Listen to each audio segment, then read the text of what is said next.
Hello everyone, welcome back to the channel. In today's video I'm going to show you how to make YouTube thumbnails that actually get clicks in 2026, even if you're a complete beginner and have zero design experience.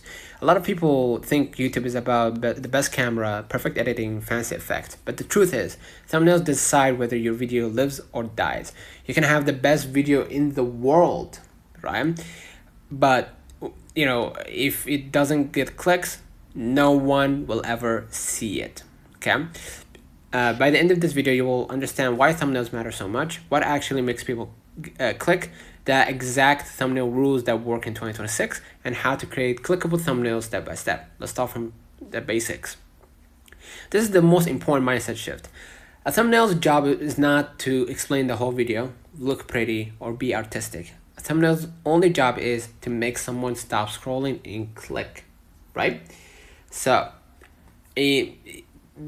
that's it. Your title explains the video, your thumbnails create curiosity. If both work together, clicks happen. So, why thumbnails matter more than ever in 2026? In 2026, YouTube is more competitive. AI generated content is everywhere. Attention spans are shorter. YouTube shows your video to people first, then it watches what they do. If people don't click, YouTube stops recommending it. Click-through rate is one of the strongest signals. Better thumbnail equals more clicks equals more reach. The biggest beginner mistake with thumbnails.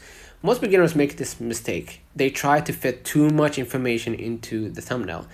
Small text, multiple ideas, too many elements. Remember, your thumbnail is usually seen on a phone. It's not if it's not readable in 1 second on a small screen, it's failing. All right. Here's the 3-element thumbnail formula. Every high-click thumbnail usually has only 3 things. 1 clear subject, 1 emotional reaction, 1 simple message. That's it. Not 5 messages, not paragraph, 1 idea. Okay? Choosing the right thumbnail style for beginners. As a beginner, your best thumbnail styles are face plus emotion, object plus curiosity, before and after, big bold text. You don't need complex illustrations, advanced Photoshop skills, or artistic layout. Simple beats fancy. Okay. Now, using faces in thumbnails, when and why. Faces will still work extremely well in 2026. Why? Because humans are wired to notice faces. If you use your face, show real emotion, exaggerate slightly, look at the viewer or the object. Avoid neutral expressions, small faces, or blurry photos. Emotion creates connection. Now, the text on thumbnails, the right way. Text should be big, right, like this, readable or minimal. Best practice, 2 to 4 words max, right? Examples, don't do this, big mistake, right? Daily wire imploding, this works, watch this. Never repeat your full title on the thumbnail. Thumbnail plus title should complete each other, not duplicate. Now, the colors that get clicks. You don't need color theory. You just remember this. Contrast matters more than color choice. Good combos here. Yellow text on a dark background, white text on a black, bright object on plain background. Avoid low contrast, gray on gray, or busy backgrounds. Your thumbnail should pop even when small. Here's the easiest tool to make thumbnails. Today we're going to use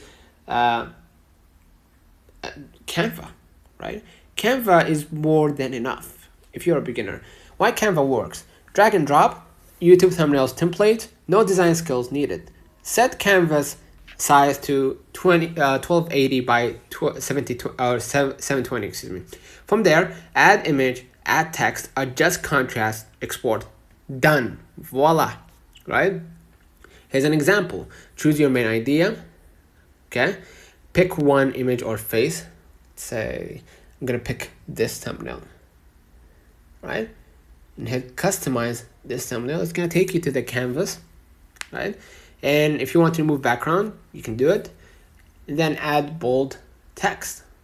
Right? You can change this font, for example, to something else, and change this picture to something else. Okay? Increase contrast, zoom out, and check readability. If you can't read it zoomed out, viewers can't either. Okay? This is critical. Your thumbnail must match the promise of the video. Deliver what it hints at. Clickbait without delivery kills channels. Short-term clicks don't matter. Long-term trust does. Right? So, beginner thumbnail examples here. Good thumbnails usually ask questions visually, show a problem, tease a result. Examples: confused face plus Y, arrow pointing at a mistake, before versus after contrast. Curiosity wins over explanation. Right? Testing thumbnails, advanced but simple. Once you upload more videos, watch which thumbnails perform better. Learn from your own data. You can change thumbnails later, improve older videos. Your first thumbnails won't be perfect. That's normal. Okay. Avoid these at all costs. Tiny texts, too many words, blurry images, over designing, using default auto thumbnails. Right? So make sure to download your thumbnail at high quality, 1280 by 720. Okay, and make sure it's GBG because it's best for sharing. Okay, so a bad thumbnail can destroy a good video. Make sure to remember that. Right. Here's a beginner rule. How long should you spend on a thumbnail? Beginner rule: 10 to 20 minutes is enough. Don't overthink. Clarity beats perfection. With practice, thumbnails get easier and faster. Okay. Before uploading, ask: can I understand this in 1 second? Can I understand this thumbnail in 1 second? Can I see it from far away and be interested? Is the text readable on a phone? Does it create curiosity, or does it match the video? If yes, go ahead and upload it. So in 2026, thumbnails are not optional. They are half of the video. You don't need a talent or art skills or fancy tools. You need clarity, contrast, curiosity. Master thumbnails and YouTube becomes 10x easier. This guide helped you. Like the video, subscribe, comment below what you want me to cover next. Thanks for watching, and I will see you in the next one.